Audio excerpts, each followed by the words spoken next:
कहानी का शीर्षक 60 साल का अकेलापन 25 साल का शोर। भाग 1 असंभव खिंचाव। कहानी 60 वर्षीय अमरजीत से शुरू होती है। अमरजीत शहर के एक प्रतिष्ठित, बेहद अमीर लेकिन नितांत अकेले आर्किटेक्ट हैं। उनकी पत्नी का वर्षों पहले देहांत हो चुका है और बच्चे विदेशों में सेटल हैं। अमरजीत अपनी आलीशान कोठी में अपनी दबी हुई पहचान यानी समलैंगिकता और अकेलेपन के साथ जी रहे थे। वे बाहर से सख्त थे, लेकिन अंदर से एक ऐसे साथी के लिए तरस रहे थे जो उनकी रूह को समझ सके। दूसरी तरफ 25 साल का सौरभ था, एक संघर्षरत, बेहद प्रतिभाशाली संगीतकार।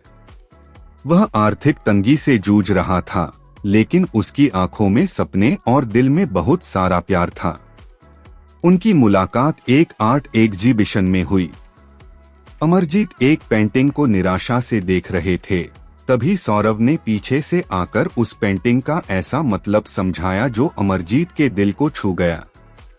अमरजीत ने मुड़कर देखा, एक 25 साल का लड़का जिसकी आंखों में समुद्र जैसी गहराई थी।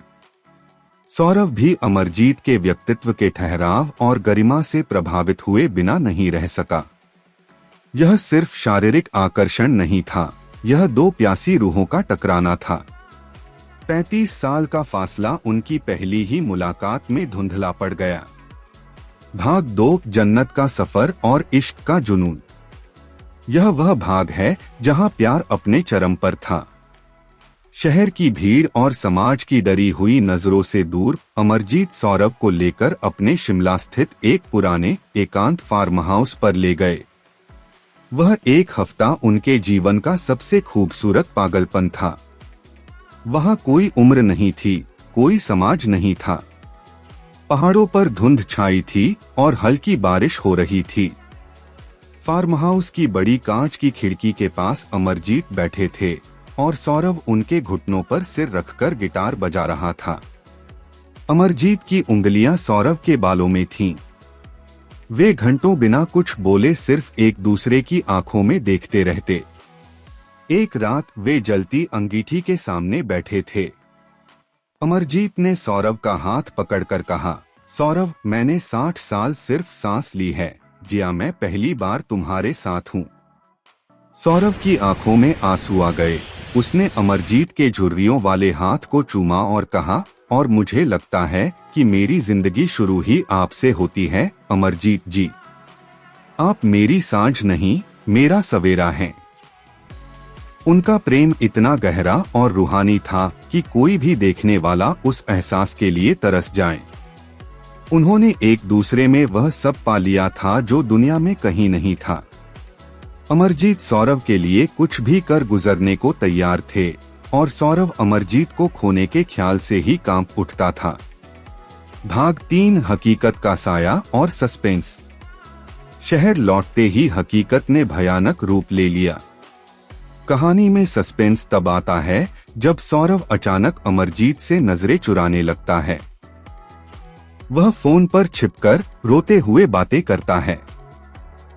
अमरजीत को चिंता होती है, लेकिन सौरभ कुछ नहीं बताता। असल में सौरभ के परिवार पर बहुत बड़ा संकट आ गया था। उसकी मां को तुरंत ऑपरेशन की जरूरत थी और उसके लिए बहुत बड़ी रकम चाहिए थी। सौरभ के पास कुछ नहीं था।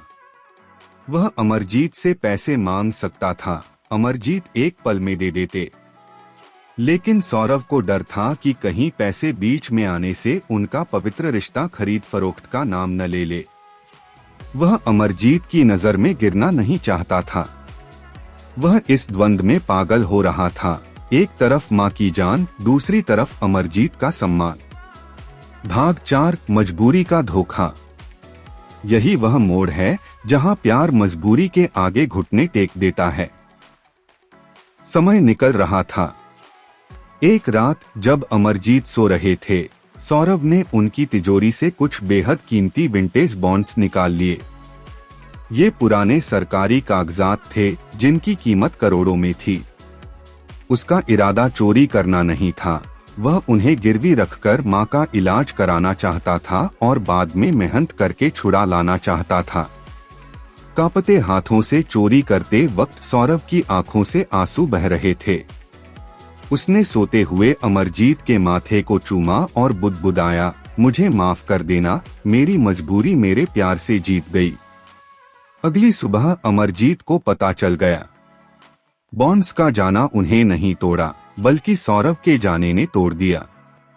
उन्हें लगा कि शिमला में बिताया वह हफ्ता, वह बातें सब झूठ थीं। एक 60 साल के बूढ़े आदमी का दिल फिर से टूट गया, इस बार पहले से ज्यादा बुरी तरह। भाग 5, पछतावा, शिक्षा और अंतिम विदाई। सौरभ ने मां को बचा लिया, लेकिन उसने अपनी आत्मा खो दी। जब वह अमरजीत के पास वापस सच बताने और माफी मांगने गया, तब तक बहुत देर हो चुकी थी। अमरजीत उसी कुर्सी पर बैठे थे जहां वे शिमला में बैठते थे, लेकिन अब उनकी आंखों में वह चमक नहीं थी। सौरभ उनके पैरों में गिरकर रोया। उसने सब सच बताया। अमरजीत ने उसे उठाया। उनकी आवाज में गुस्सा नहीं, बल्कि एक भयानक शांति थी। उन्होंने कहा, सौरभ, तुमने मेरी दौलत नहीं चुराई, तुमने मेरा भरोसा चुराया है। अगर तुमने मुझसे कहा होता तो मैं तुम्हारे साथ मिलकर दुनिया से लड़ लेता, लेकिन तुमने मुझे इस लायक ही नहीं समझा कि मैं तुम्हारा दर्द बांट सकूं। तुमने मुझे बचाने के लिए मुझे ही मार दिया। अमरजीत ने उसे जाने के लिए कह दिया। वे दोनों जीते जी अलग हो गए, एक दूसरे से बेइंतहा प्यार करने के बावजूद। शिक्षा। यह कहानी हमें सिखाती है कि सच्चा प्रेम उम्र, लिंग या समाज की परवाह नहीं करता, लेकिन वह पारदर्शिता और भरोसे की मांग करता है। कोई भी मजबूरी इतनी बड़ी नहीं होनी चाहिए कि आप अपने साथी से सच छुपाएं। जब आप अपने प्यार को बचाने के लिए झूठ का सहारा लेते हैं, तो आप उसी प्यार की नींद खोद रहे होते हैं। रिश्ता सच से चलता है, छिपाव से नहीं। दोस्तों, अगर इस कहानी ने आपके दिल को छुआ हो, अमरजीत और सौरभ के अधूरे इश्क ने आपकी आंखों में नमी लाई हो और इसके संदेश ने आपको सोचने पर मजबूर किया हो, तो लाइक करें। अगर आपको लगता है कि प्यार उम्र नहीं देखता, कमेंट में बताएं कि सौरभ की जगह आप होते तो क्या करते। क्या उसका तरीका सही था?